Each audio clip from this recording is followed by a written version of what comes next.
წარმოგიდგენთ თემქაზე მდებარე ბიჭვინთის ყოვლადწმინდა ღვთისმშობლის ხატის სახელობის ტაძრის წინამძღვარს დეკანოს დავით კონჯარიას. ილოცავთ აი ამ იუბილეს პატრიარქისას, მის ინტრონიზაციის დღეს, სრულიად საქართველოს და მეც როგორც ბიჭვინთისა და ცხუნაფაზის ეპარქიის მკვიდრი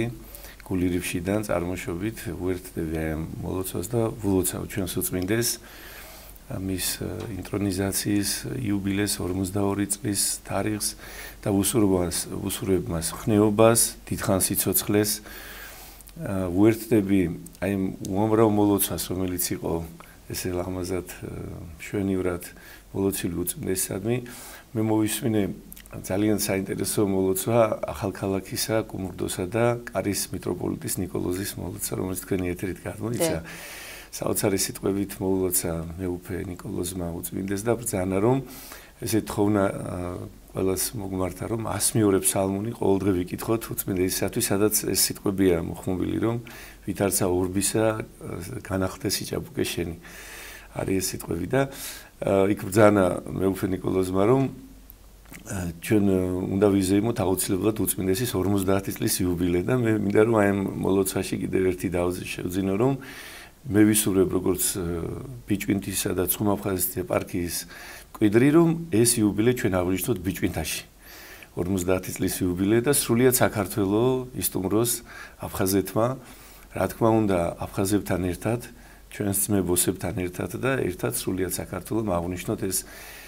ძალიან დიდებული თარიღი რომელიც მოევლინა 1977 წელს სრულიად საქართველოს ჩვენთვის პატრიარქის ინტრონიზაციის დღე ჩვენი ეპარქიისათვის მეტად მნიშვნელოვანი გახლავთ, რადგანაც მიუწმინდესობა 1977 წლის 1 სექტემბერს პატრიარქ ეფრემის მიერ დადგენილ იქნა ცხუნაფხაზეთის ეპისკოპოსად. 11 წელი იმსახურა მისმა უწმინდესობამ აფხაზეთში და რა თქმა უნდა ყურადღება არ მოუკლია ჩვენი ეპარქიისათვის. მიუხედავად იმისა, რომ მაშინ ძალიან სუსტი იყო ეკლესიური ცხოვრება აფხაზეთში და მთელს ყოფილ საბჭოთა კავშირში სამწუხაროდ ეს იყო დევნა კომუნისტური, ესე ვთქვათ, იდეოლოგიის მრავალ ადამიანს ჩვენი მამების თაობას ახსოვს ის სითბო და სიყვარული, რომელიც დატოვა და ჩათესა მისმა უწმინდესობამ. პატარა ბავშვებსაც კი ახსოვთ ეს სიყვარული, როდესაც უწმინდესი ცხუნაფხაზეთის მღვდელმთავარი გულში იკრავდა ბავშვებს. რა თქმა უნდა ისინი მაშინ ცნობადობა არ ჰქონდათ თუ ვინ იყო ეს ადამიანი ასე რომელიც ასეთ სითბოს აფქვევდა, მაგრამ მრავალი ადამიანი თავიანთ მოგონებაში იხსენებს თუ როგორი სითბოთი და სიყვარულით ღებულობდა უწმინდესი და იმ სარწმუნოებას თესავდა მათში და რომელმაც გამოიღო რა თქმა უნდა შემდგომად ამისა ნაყოფი. და აი 11 წლის შემდგომ ჩვენი ეპარქიიდან წასულმა ეპისკოპოსი, ჩვენი ეპარქიიდან წასული ეპისკოპოსი ხდება საქართველოს პატრიარქი. და სხვათა შორის მამა დავით ძალიან მნიშვნელოვანია რომ ეპარქიიდან არ წამოსულა ფაქტიურად უწმინდეს დეონეტარისი და მის რეგალიაში ეს მინდა კითხოთ, რამდენად მნიშვნელოვანი იყო ტიტულატურაში დაბრუნება ბიჭვინთისა და ცხუნაფხაზეთის ეპისკოპოსისა. დიახ, ეს არის ისტორიული გადაწყვეტილება. რა მნიშვნელობა აქვს? დიახ, პირველ ყოვლისა ვიტყვით, რომ 33 წელი გავიდა მის შემდგომ, რაც უწმინდესი გახდა პატრიარქი და ამის შემდგომ ის ისე უბრუნდება ბიჭვინთისა და ცხუნაფხაზეთის ეპარქიას 2010 წელს. წმინდა სინოდი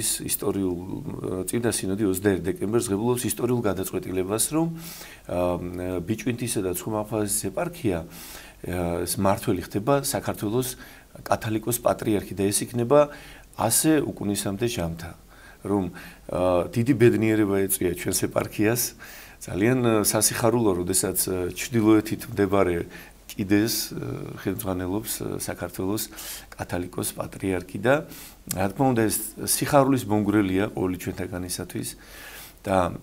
ის მდგომარეობა რომელიც დღეს გვაქვს ჩვენ ვიცით რომ 26 წელია გრძელდება ქვეყნის ოკუპაცია და ოკუპანტი მკვიდრ მოსახლეს ქართველ მოსახლეს ძირძველს არ აძლევს შესაძლებლობას რომ დაბრუნდეს თავის მიწა-წყალზე ასევე აი ეს მავთულხლართები რომელიც არის აღმართული ეს არის ისთვის რომ ქართველი და აფხაზი არ შერიგდნენ. ეს შერიგება მოხდებოდა პირველსავე წელს, რა თქმა უნდა, და არანაირი მე მინდა გითხრათ რომ დაპირისპირება მოსახლეობას შორის არ ყოფილა და არ მომხდარა. ეს იყო დადგმული თეატრალური, ესე ვთქვათ, დადგმა იყო, რომლის რეჟისორიც კარგად ცნობილია. ხო, კარგად ცნობილია ჩვენთვის და ზოგადად უნდა ითქვას, რომ აი სამწუხაროდ ყოველ ერში პოულობენ საყდრენ ადამიანებს, რომელთაც არ აქვთ კაი რეპუტაცია, არც სურს ჰქონდეთ კაი რეპუტაცია ამ თემ ქვეყანაში და ისინი ჩადიან აი ამ აქტებს, რაც შემდგომ ერებს შორის იწვევს დაპირისპირებას. ამას ვიმკით რა თქმა უნდა ჩვენ სამწუხაროდ დღეს და ეს რო არ მოხდეს შერიგება ამისათვის არის ეს აღმართული ეს კედელი, რადგანაც ქართველი მე მინდა გითხრათ რომ ჩვენ როგორც არავის დედამიწაზე გვაქვს უფლის მცნება მტრის სიყვარულის აღსრულებული. როგორც უფალი ჯვარზე ბრძანებდა რომ მიუტევე უფალო რამე თუ არ აიციან რასა იქმან, აი ქართველი ერი საუკუნეების განმავლობაში ამას გაიძახის და ჩვენი ბაბუები, ჩვენი ბებიები საოცარი მორწმუნენი იყვნენ, წმინდანების შვილები ვარ ჩვენ. მათ ჰქონდათ საოცარი სიყვარული, მათ ჰქონდათ საოცარი ძალვა ღვთისა, მათ ჰქონდათ თავდაბლობა და თუ რამ აიღეს სარწმუნოებიდან ჩვენმა წინობ, ეს იყო სიყვარული. ეს მტერმა იცი ძალიან კარგად. პავლე მოციქული ამბობს რომ თაც რო გადადგაო და სიყვარული არ აქონდესო არაფერი არ ახარო და მყარიც რო გააცოცხლო და სიყვარული არ აქონდესო არაფერი არ ახარო სარწმუნოებაში, რადგან სიყვარული ღვთისა და სიყვარული მოყვასისა არის მთავარი ღერძი, რაზეც უნდა დაშენდეს ესე ვთქვა. და ამის არაჩვეულებრივი მაგალითია საქართველოს კათოლიკოს პატრიარქი, რომელიც ყველა ქმედებას მისდამი მიმართულს იქნება ეს არასასიამოვნო თუ ნაკლებად სასიამოვნო, ყველა სიყვარულით პასუხობს ხოლმე. და მუდმივად სიყვარულს ქადაგებს. დიახ, აი შემდგომ დავუბრუნდები ამას, მაგრამ აი თქვენს წარმოქმნასაც არ გავწყვიტავ, რადგანაც აი ჩვენ დღეს რაზე ვსაუბრობთ? ჩვენ ვსაუბრობთ იმაზე, რა ფასდაუდებელი შრომა გაწია მისმა უწმინდესობამ საქართველოსათვის.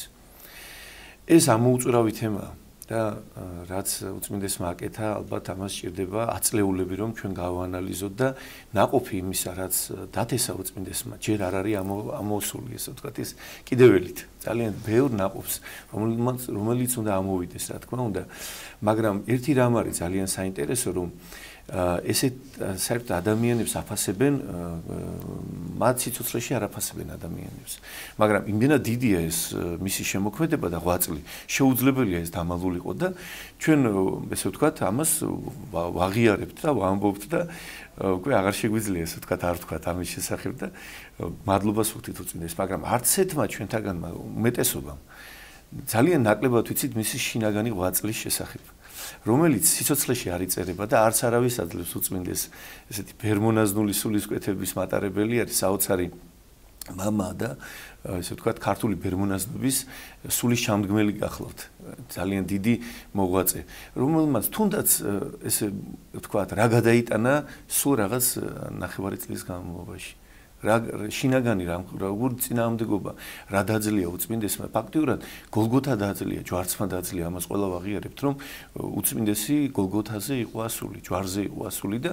დღეს ჩვენ ვიხილეთ აღდგომა მისი რა თქმა უნდა და ერის აღდგომაც მოხდება რა თქმა უნდა მაშინ დარწმუნებული ვარ და ეს მისი სიცოცხლის შემდგომ დაიწერება მრავალი წლიანი სიცოცხლის შემდგომ და ჩვენ ვიხილავთ თუ რა დიდი მოღვაწე მამის დროს გვიწევდა ჩვენ მოღვაწეობა ადამიანმა რომელმაც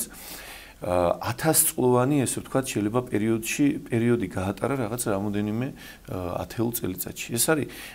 ერი რომელიც ჩვენ ვიყავით სულიერად ქათიშული მყარი და ეს ფაქტიურად ილია ჭავჭავაძის შემდგომ რომელმაც უფსკულიდან გამოიყვანა ილიამ და მისმა მეგობრებმა საქართველოს გააცოცხლეს ქეთო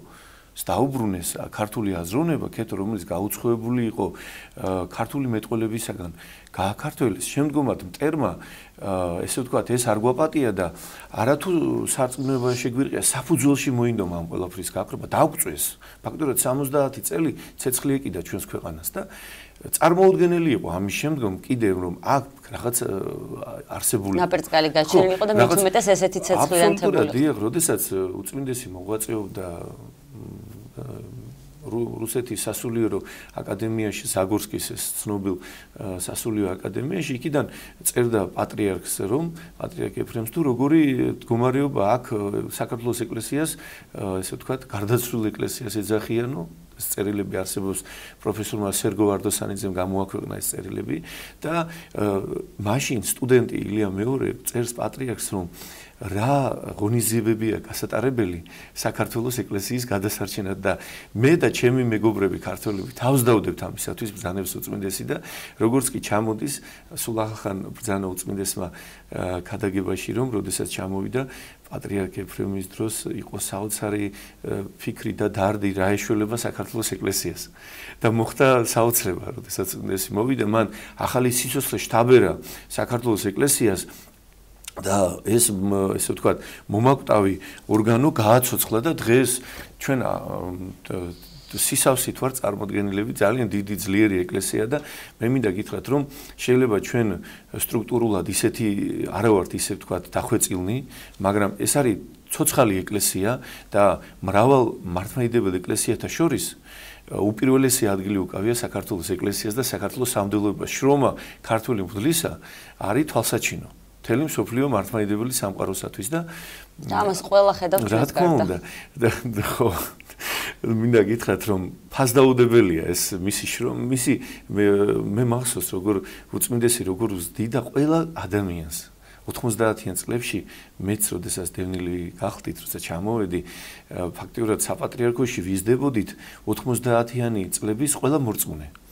80-იანების და 90-იანების მორწმუნეები უწმინდესმა თვითონ გაგზარდა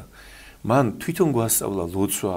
ის წინამძღოლ და ის გვასწავლა და ყველაფერს თუ რა შეიძლება და გაკეთებული იყო. მათ შორის ეროვნული სულისკვეთებაც სწორედ ჩვენ როგორც ვიცით სიონის ეზოდან მოდის. დიახ, ეს სიონში და სოხუმში საკათედრო ტაძრის გარშემო იკრიბებოდა ეროვნული მოძრაობა, აბსოლუტურად კრებები ყველაფერი ტაძრის გარშემო ტარდებოდა და აი ესეთ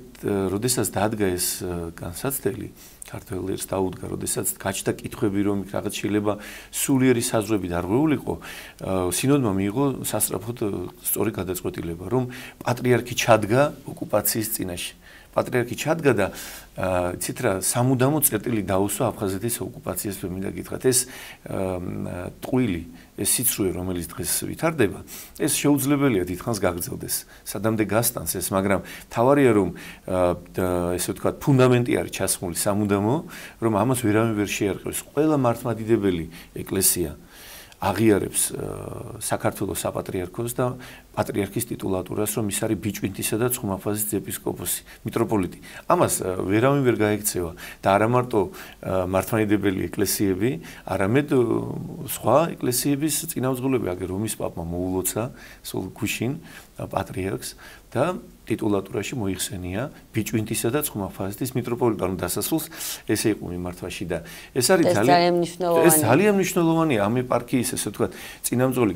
ყოველთვის იქნება საქართველოს კათოლიკოს პატრიარქი და დღეს, როდესაც ამით რასაკეთებს უწმინდესი, რომ დღეს, როდესაც ცდილობენ, რომ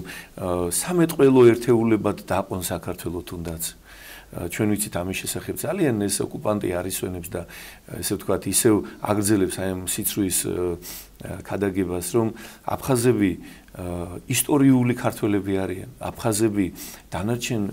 ქართველებთან ერთად ქმნიდნენ ქართულ სახელმწიფოს, ქართულ ენას, დედაენას. ისინი არიან მოწინავე მედროშეები საქართველოსი, ჩვენ ვიცით